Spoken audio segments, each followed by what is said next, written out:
Hi friends, good morning.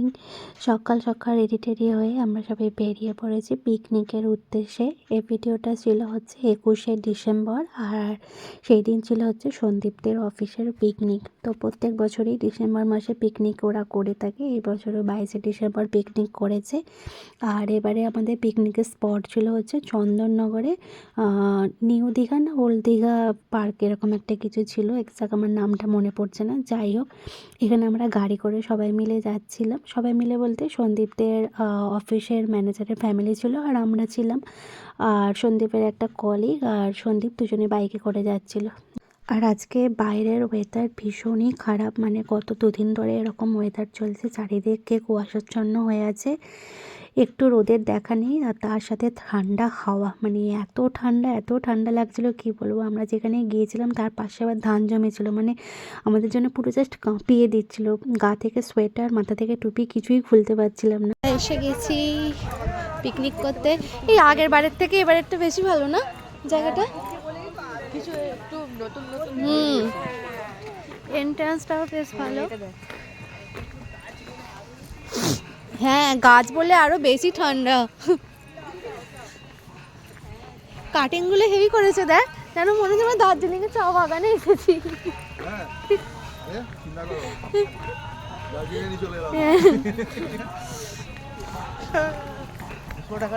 Darjeeling ঘুরছো, তুই ব্যাগে বসে যেতে পারতিস তো, ওই ব্যাগে বসে যা।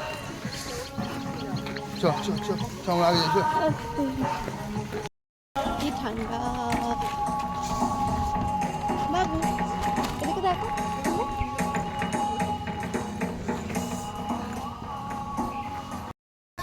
বাবু এ দেখ, বুল, জাম্পিং বুল। দার্জিলিং কি হচ্ছে?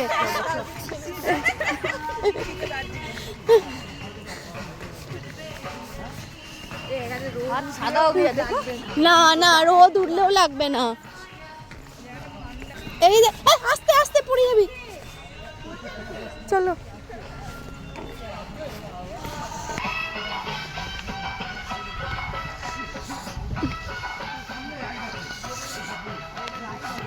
ঠান্ডা যে পড়েছে আজকে, তার উপরে হাওয়া চালাচ্ছে, রোদ্দুর ওঠেনি, ভীষণ ঠান্ডা লাগছে।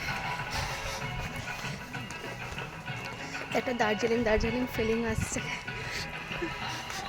বাবু খেতে বসে গেছে, কড়াইশুঁটির কচুরি শুধু, আর মিষ্টি খাবে, তরকারি খাবে না তো। নিজে নিজে খাও। সবাই এখন খাওয়া দাওয়া করছে, সকালে ব্রেকফাস্ট কচুরি, আলুর দম আর মিষ্টি।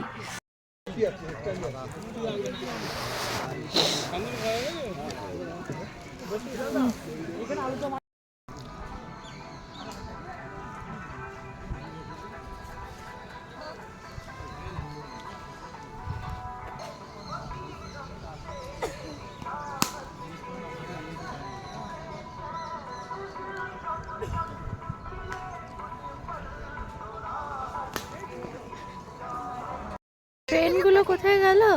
ট্রেন আর নেই, আর ট্রেন চলে না।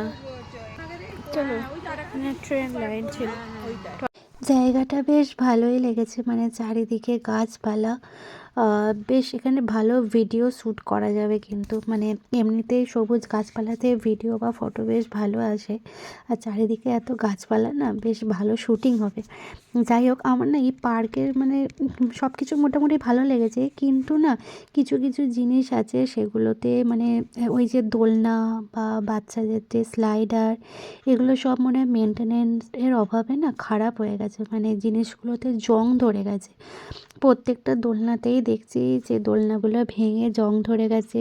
সাইডে একটা বাচ্চাদের জন্য স্লাইডার ছিল, সেটাও ভেঙে গেছে। এমনকি যে বোটগুলো থাকে, আগে হয়তো ওখানে বোটিং হতো, সেই বোটগুলো দেখছি জল থেকে উপরে তুলে দিয়েছে, মানে বোটও ভেঙে গেছে, মানে সব কিছুই ভেঙে গেছে। তার মধ্যে একটা বাচ্চাদের ছোট টয় ট্রেন টাইপ অফ ছিল, মেয়েটা আমার খুব চাপবে বলে বায়না করেছিল, বাট ওখানে কাউন্টার বন্ধ ছিল, মানে আমরা আসা পর্যন্ত সেখানে কাউন্টার খোলেনি, তাই জন্য ওর আর চাপা হয়নি। তবে ও এখানে কিন্তু জায়গাটা এসে বেশ ভালো এনজয় করেছে, অনেক খোলামেলা, কিন্তু যেহেতু ওর মতো ওর সমবয়সী কেউ ছিল না, সেহেতু ওর একটু মনটা খারাপ লাগছিল। জায়গাটা বেশ সুন্দর, কি সুন্দর হয়েছে, ওখানে একটা সাঁকো আছে ছোট্ট, কিন্তু ওখানে যাওয়া যাচ্ছে না। আর এই যে চারিদিকে দোলনা টোলনা আছে, বাচ্চাদের যা জিনিস চাপবার আছে সব জং ধরে গেছে। অনেক দিনের পার্ক নাকি কি জানি। আর এখানে বেশ সুন্দর ফুল আছে, রোজ আছে, গাঁদা আছে। আর এই যে দূর থেকে দেখে যেন মনে হচ্ছে আমরা চা বাগানে ঢুকেছি, মানে এমন সুন্দর করে কাটা আছে গাছগুলো, সব সমান একদম, বেশ ভালো জায়গাটা, বেশ ভালো লাগছে কিন্তু দেখতে। চারিদিকে শুধু গাছ আর গাছ, কি বিশাল বড় বড় গাছ। কি কোথায় যাব? ওখানে গাছগুলো কি বড় বড়, ওই যে ফুলগুলো। নাম হচ্ছে নিউ দীঘা পর্যটন কেন্দ্র। কেন দীঘা নাম দিয়েছে আমি বুঝতে পারছি না, মোটেও আমরা দীঘাতে নেই। যে দেখো এই এন্ট্রি গেটটা কি সুন্দর।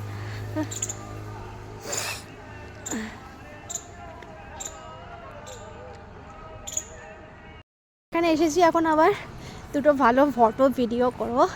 নাও তোমার আর মেয়ের সাথে এক একটা ছবি তুলি।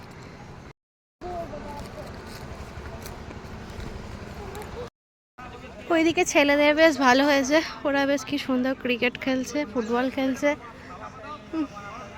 ওদের টাইম স্পেন্ড হয়ে যাচ্ছে, না যে তা নয়, আমরাও টাইম স্পেন্ড করছি, বাট কিছু খেলাধুলা হলে বেশ ভালো হতো। ওরা যেমন ক্রিকেট ফুটবল খেলছে, আমরা কি করবো, আবার এদিক আবার ওদিক ঘুরে ঘুরে বেড়াচ্ছি।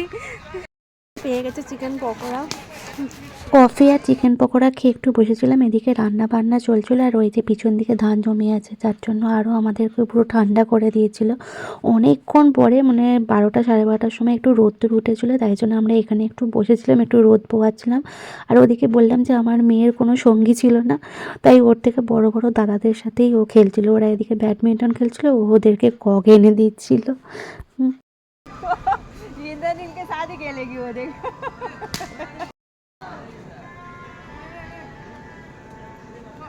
তো বাজে এখন 2:30, আর বাবুকে এখানে এখন খাওয়াতে বসলাম। আজকে বাবু মেনুতে আছে ভাত, ডাল, শসা নিয়েছে, আর দুটো মাছ আছে, আর ঝুরি আলু ভাজা আসছে।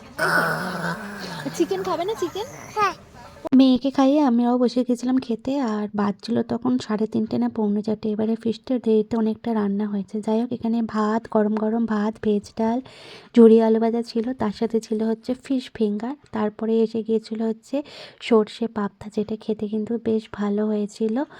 আর তারপরে তার সাথে তো স্যালাডও ছিল।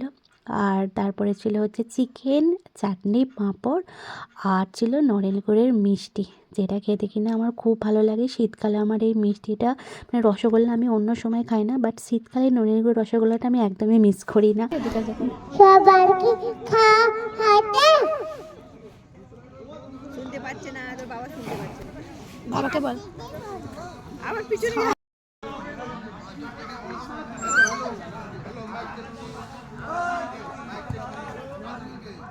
ঘড়িতে বাজছে হচ্ছে 4:30, আর আমাদের পিকনিক কমপ্লিট আজকের মতো। এবার বাড়ি ফেরার পালা, সব গোছগাছ চলছে এখন।